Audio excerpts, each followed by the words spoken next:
Hey guys, I'm a little frustrated right now because I recorded my class while I had them with me and something is wrong. It's not showing up on Google Meet.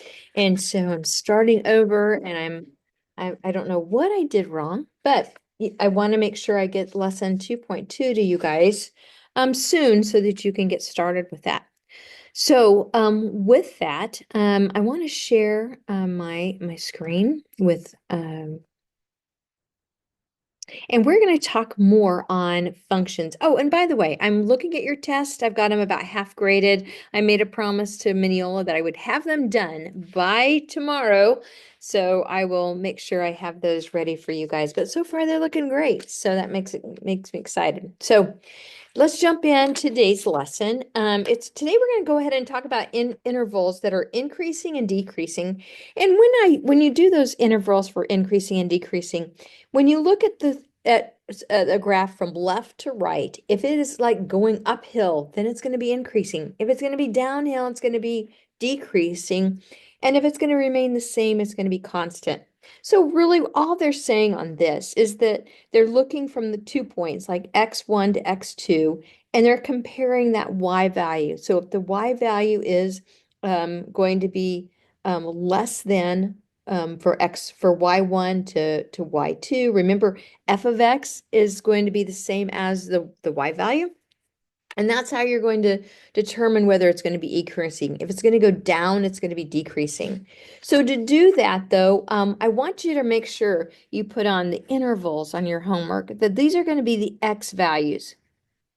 So when I look at this, I'm gonna start off with my x values, and I'm gonna say, well, right here, I'm gonna grab my red pen. It looks like it's changing, so I'm gonna go from high to low, and it looks like again it goes low, and then it changes again right here, and it goes constant. And so that's going to be my intervals. So I'm going to start off with increasing. I'll just abbreviate INC. So I'm going to start off, I'm going from left to right on my x values. So I start off with, I'm going to go from negative infinity until I hit the value of -1. Now, I know a parentheses has to follow or go before the negative infinity, but I also believe at that top point, you're going to also put a parentheses too, because really, in reality, if you're going to go from increasing to decreasing, at some point it had to change and there had to be a zero in there. The decreasing, we're going to do the same thing. We're going to go down from -1 until we hit the value of 1. And again, I'm going to put parentheses around that. And then the constant is going to be from that value of 1 until we hit infinity. And again, both of those will have parentheses around them. Now, we're also going to talk a little bit about relative mins and relative maximums. And in this case, we talked a little bit more, or when I had the class, and we talked about, remember all even value degree equations. So remember quadratics, we just talked about our parabolas. They're either going to open up or down, but their end values are always going to go the same direction. Now, when we have something to an odd power, like an odd degree, so like an x to the third or an x to the fifth degree, then it's going to be the opposite. So your in behavior is going to go in different directions. So as x gets really big, y could get really big, but it also could get really small. And then it does the opposite on the other side. So that's odd. So I look at this example right here, and I know I've got an odd equation. But keep in mind, relative mins and maxes could also occur with even equations that are larger than, so like to the fourth power. If I have something to the fourth power, it might look like this, where I have some kind of behavior here where I have now two relative mins and then also a relative max. So it's where the function just changes from increasing to decreasing or decreasing to increasing. So right here, because it's a low part, is going to be a relative max. Obviously not a max because this value goes on forever. And so there's a bigger value when I follow my tail out. But then I also have a relative maximum right at this point because it's going to go down. Now to represent that, The next page it gives you a graph, and I went ahead and I have that in my Desmos. Let me pull that up real quick. Let me delete some of these, or not delete them, but just highlight them. So here's my function, and it's the same one as that you have on your handout. Let me see if I can get them both showing at the same time. There we go. So when I have my handout, it looks a little bit different. And the reason is that on the handout, they've taken a picture of it and they have expanded these values in here to go from 1 to 10, but then your min and max are going to be 60 to 60. So with that, I can look at this point right here and I can say that's going to be one of my relative maximum values. And it looks like it's when x is going to equal -1. And I can go back to my graph and I can also see that this is the same point that corresponds to that. And at -1, I have the point 18. Now, my value for my maximum value for the relative max is 18 because that's how high am I going to go. Now, keep in mind, I can see that from this graph. And if I were to find that, I would want to find f of -1. By substituting that back in like we did yesterday, 2 times -1 to the third minus 6 times -1 squared minus 18 times -1 plus 8. If I do that first step, my negatives will stay for -1 to the third. So then it's going to end up being the -2. This is going to actually, the -1 squared, the negative goes away. So I just have the -6. I have a -18 minus 8 times a -1, and that's going to give me a positive 18. And then I'm going to have that plus 8 that I had before. And notice here, I can cancel out the 6, and -2 minus 6 is 8, and so that's canceled, so that ends up being 18. So I would say that my relative maximum value is going to be 18. The coordinate point would be at -1 comma 18. But my interval would be from -infinity to 1, where it's going to increase. Now, if I'm going to look for my relative minimum, well, my relative minimum is going to occur right in this area. And so I'm going to jump over also to my graph and I'm going to look to see where it occurs and make sure it kind of corresponds. And so in this case, it goes to -46 on my graph. And so to find that, I know that it's going to be when my x value is 1, 2, 3. So x is going to equal 3. And then if I need to find it, I can substitute f of 3 into my equation. Again, I'd go 2 times 3 to the third minus 6 times 3 squared minus 18 times 3 and then plus 8. And my value in this case would be the same as the -46, which would say that I have a relative minimum value at when y equals -46. Now, the test of symmetries that we have three different ones that we're going to analyze. And the test is the first one is symmetric about the y-axis. And notice on this one, that if I have the coordinate point x comma y, the only thing changes is going to be my negative in front of the x, but the y value will stay the same. If I'm symmetric about the x-axis, notice if my coordinate point, my x values stayed the same, but my y was the opposite. And then the last one, symmetric about the origin means that you have like if you think about that point, ordinate, gosh, I'm sorry, 0, 0, which was that origin, then if I rotate it going around, that it's going to be, you would have a corresponding value. So if I have an x comma y, then I should also have -x comma -y. So to find that, you can also do it algebraically, substituting the test for symmetry that we have here. So I'm going to take the very first one and look at that. And if I just look at the graph, a lot of you can say, well, I obviously don't have a symmetric between the y-axis because it's not the same right here in the middle.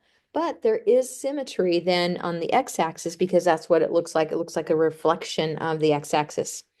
But what you do on this one is you're going to substitute. You're going to substitute -x in for your equation for x. And then we're going to compare and look at what happens to our graph. So if I put -x into my function, then I'm going to have a negative x plus y squared plus 5.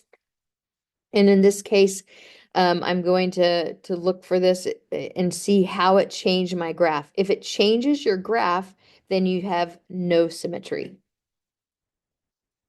So this is no symmetry.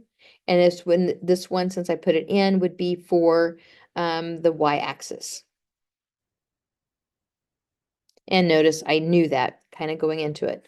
But let's change it. If I let a negative y and I replace my y value, then I'm going to end up with x is equal to negative y expression squared plus 5.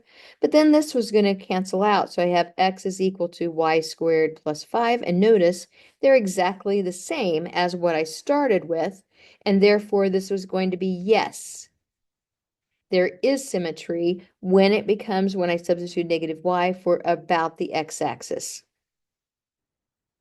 Goodness, I cannot write today. X-axis. Now, because I failed in one of them, remember, I have to have them both be true for the respect about the origin. So I'm not even going to bother the origin. I know it's not. There's no symmetry on the origin. Okay, because this one failed earlier. Now, again, if I do the second one, if I have a negative x in for x, then I'm going to end up being then negative x expression squared minus y to the third is equal to 4. And notice this is going to cancel out. So I'm going to end with the x squared minus y to the third is equal to 4. And so this one is going to be true. It's exactly the same as what I started off with. So this one is yes. I have symmetry about my y-axis. Okay, and then let's just check it. I've got it over here. I'm going to click on it and look at that. And you can see that it looks like it's the same on the vertical axis on both sides. But let's just check it with the x-axis by substituting a negative y in for y. And if I do that, I'm going to end up with x squared minus a negative y to the third equals 4. And in this case, the negatives are not going to cancel. So I'm going to end up with x squared plus y to the third is equal to 4, which is not the same as what we started. And so there's no symmetry about the x-axis. Now, obviously, because one of them switched, so one of them failed, I don't even have to worry about my origin. So then let's look at the last one. I'll go ahead and let you see it first. This is actually called a hyperbola. A hyperbola means it looks kind of like in some ways two parabolas that are opening in different directions.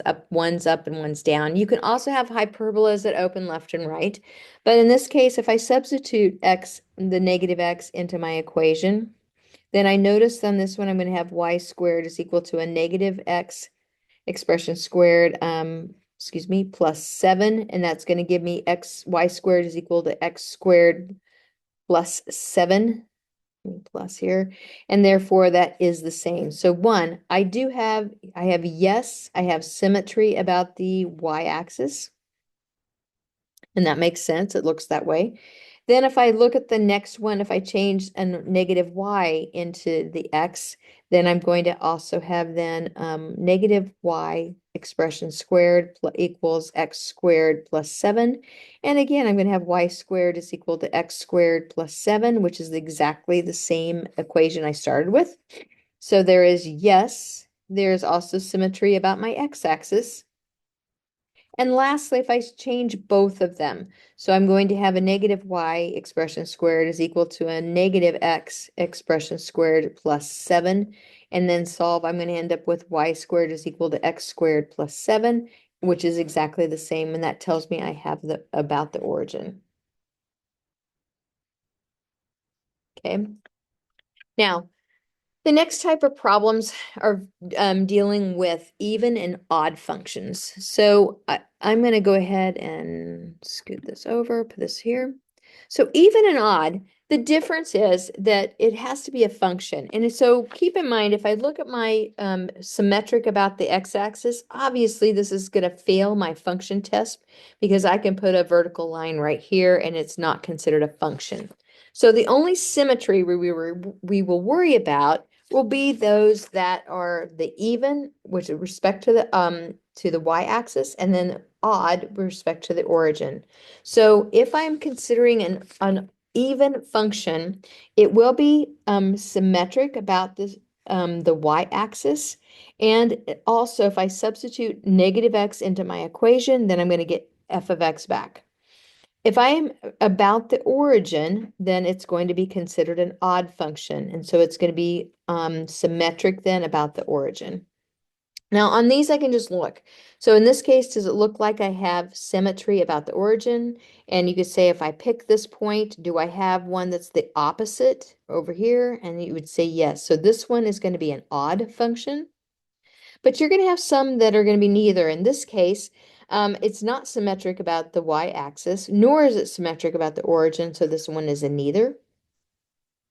But then if you look at this equation, I've got symmetry about the y-axis. It's not the origin, because again, it would be the opposite, like this point would have to be up here. So this one would be symmetric about the y-axis though, because it looks like it's a mirror image of that. So this one's going to be even. Now to tell that, how to tell them when you're just given the functions. All I need to do is substitute it, f of negative x into my equation, and then I look at it. So I'm going to start off with a negative x to the third power plus 6 times a negative x. And simplify. The first one is going to end up with a negative x to the third, but then a 6 times a negative x will give me a minus 6x. Now, if every one of your signs change, you should be able to factor out a negative and you would have then x to the third plus 6x. You would have your original function back inside your parentheses with the negative out in front. In other words, if every one of your signs change, and it could change from, negative to positive, then it's going to be considered an odd function. Now, in this case, if I substitute a negative x into my equation, I'll have a negative x to the 6th power plus 2 times a negative x. And notice on the first one, I'm going to have it's going to make it positive, so I'll have x to the 6th. But in this case, I'm going to have minus 2x. And notice the first one stayed the same, but the second sign changed. And so this is an example of neither. And the last one, if I have h of negative x, if I substitute it back in, I have 3 times negative x to the 2nd power plus 3. Then I can go ahead and say this is going to cancel. So it's 3x squared plus 3. And that means every sign that I have the exact same function that I started with. I didn't have to factor anything out, and all of the signs are exactly the same. That means it's an even function. Now, the next type of questions that we're going to have are going to be when we have piecewise functions. And piecewise functions just mean that when I read this, I have a break at -1. And so if I go at -1, if I go to the left of -1, that means I have the function y equals 3. And if I have to the right of -1, I have the function x equals -2. So on the first one, I'm going to start off with, we're going to list like the domain of f. So the domain is going to be your x values. And notice on this one, I'm looking at my x-axis, I'm going to go all the way to the left, so negative infinity, and I'm also going to have values all the way to the right. So in this case, it'll be from negative infinity to infinity. But B, the range, I am going to go up. So infinity is going to be the case, but notice I do not go down any further than -3. So that means I'm going to start at -3 as my lowest part, and I'm going to work my way up, and I'm going to go -3 to infinity. And in this case, at -3, it's an open circle, therefore I don't include it, therefore it's also a parentheses. On C, if I look at my intercepts, so I'm going to start with my x-intercept. So my x-intercept is a place where it crosses my x-axis. And in this case, it crosses right here at 2, so it's going to be at 2. My y-intercept is going to be the place it crosses my y-axis, and so right here it crosses at -2. On this D, I'm gonna list the place where it's increasing, decreasing, and constant. So I'm going to start with the increasing. So it's increasing from just this point on. And so what I do, remember, I will see this a lot where people will go ahead, my answer will be from -3 to infinity. And I'm going to tell you that's wrong. And the reason it is that all intervals have to be done in terms of the x. So in this case, if I change this though to a -1, because my x value is -1 at this point, and go from -1 to infinity, that is the correct answer. Then I also want to put my parentheses or brackets, and since it doesn't include -1, I'm going to put a parentheses, and then of course all infinities I'll put in parentheses. Now, if on this one, if I go decreasing and say, where is this graph decreasing? In this case, you're going to say nowhere. So it's the empty set or null set. And then my last one, I'm going to say constant. So in this case, it is constant from -infinity all the way to -1. So from -infinity to -1. And in this case, it does include -1. So I'll put a bracket and I'll have a parentheses. The next one, if I find what is f of -1. So that means what x is going to equal -1. And so when x is equal to -1, what is the value for y? Well, in this case, it looks like it has two values, but notice it does not include the -3. And so you have to include where it's solid circle. So f of -1 is going to equal a +3. On f, you're going to look for f of x, which is equal to a -1. So in this case, you're saying what y value has a value of -1. And so I'm going to look to see right here, where is my -1 and what x value would correspond with that. In this case, it's going to be right here. So that means you would write x is equal to 1. On G, again, they want f of 2. And so they're saying, what is the x value when x is equal to 2? So when x is equal to 2, it crosses right here. So it's going to equal 0. But f of x equals 2. This is saying that where is my y value 2? So in other words, I'd look up here, here's 2, and I would try and find out where my graph crosses it. And it looks like to me it's going to cross right here at 4. So that means x equals 4. Piecewise functions are also ones where we can graph. And so to graph these, what we find on the first side, there's going to be there could be a break right here at 2, the value x equals 2. So I'm going to actually just mark that. So I know that on the left-hand side, when it's less than 2, I'm going to have the equation. So I'm just going to go f of x, which is, remember, the same thing as y, equals, and it's going to be then the -x minus 2. And so this is when x is going to be less than or equal to 2, or to the left of that. Now, because on the left of it includes the value of 0, I can apply that with my y equals mx plus b formula. So I know that my y-intercept is -2. So I can go down and I can plot the point -2 when x is 0. But then I have a slope of -1. That means I'm going to go down 1 over 1 and down 1 over 1. Now, when I get to 2, if you notice, I'm going to include the point 2, so it's going to be a solid dot. And then I can go ahead and just fill in my line at that point. So I can go from all the points from here going up. But when x is going to be greater than 2 and not including it, I'm going to have the function y equals x plus 2. And notice it doesn't include 0 on this one, so that means that I can't use my y-intercept of 2 at this time. So what I want to do is I want to find out what is f of 2. So in other words, what is the value of f of 2? If I substitute that back in, then I'm going to change the x to 2. I'll have 2 plus 2, which is going to equal 4. So f of 2 is going to equal 4. So when f is 2, I'm going to go 1, 2, 3, 4. It's going to be this point right here. But notice it does not include that point. So I must put an open circle because that is just a greater than sign and not equal to. From that point, then I can go ahead and apply my slope. So in this case, my slope is going to be 1. So from my new point, I can go up 1 over 1, up 1 over 1, and then fill in my line after that point. So in this case, it'll look a little bit like this. Okay, so then they ask, graph the function and determine the function's range.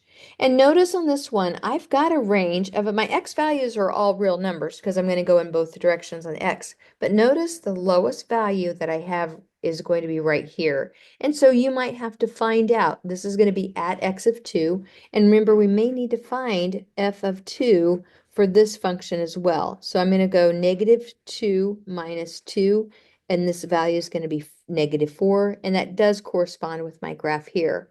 So on B, for my range, I'm going to go, my smallest value is going to be from -4, and then I'm going to go to infinity.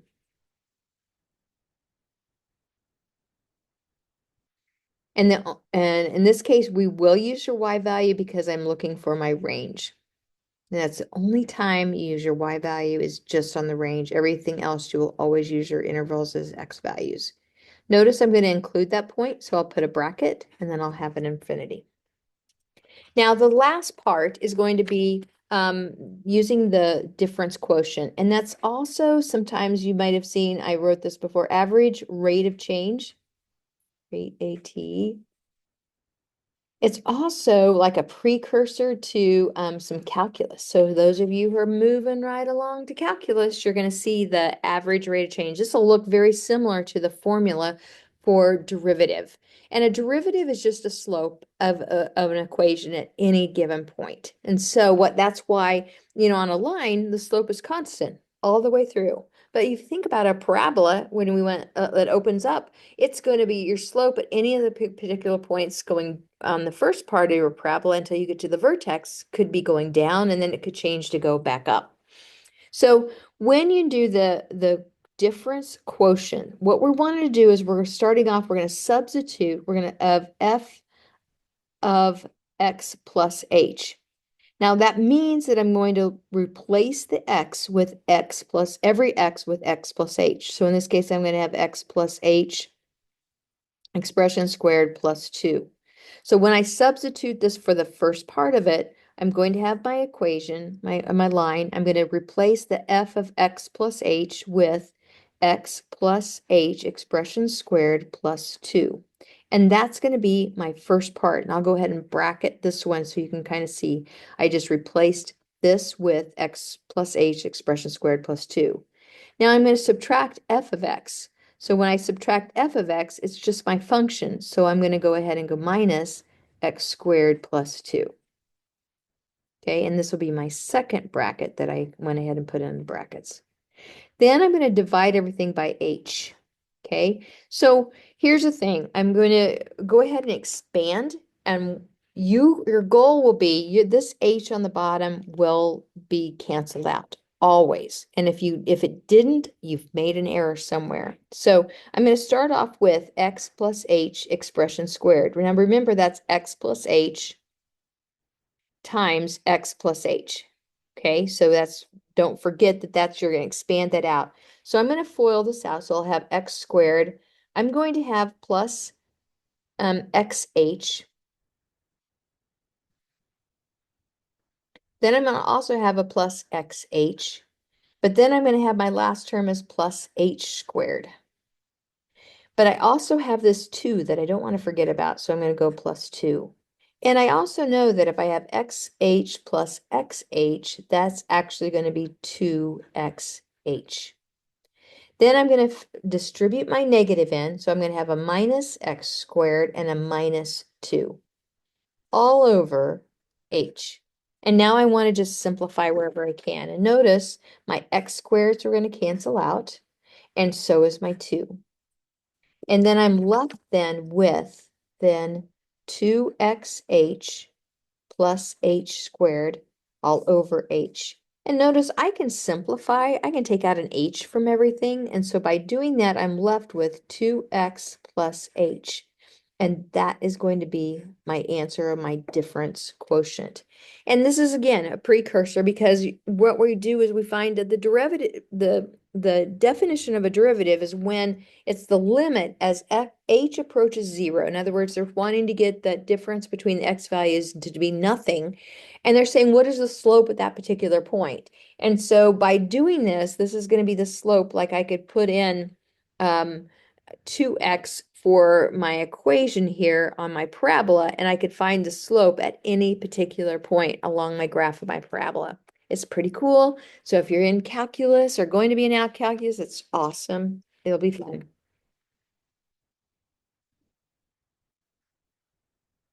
And I'll stop.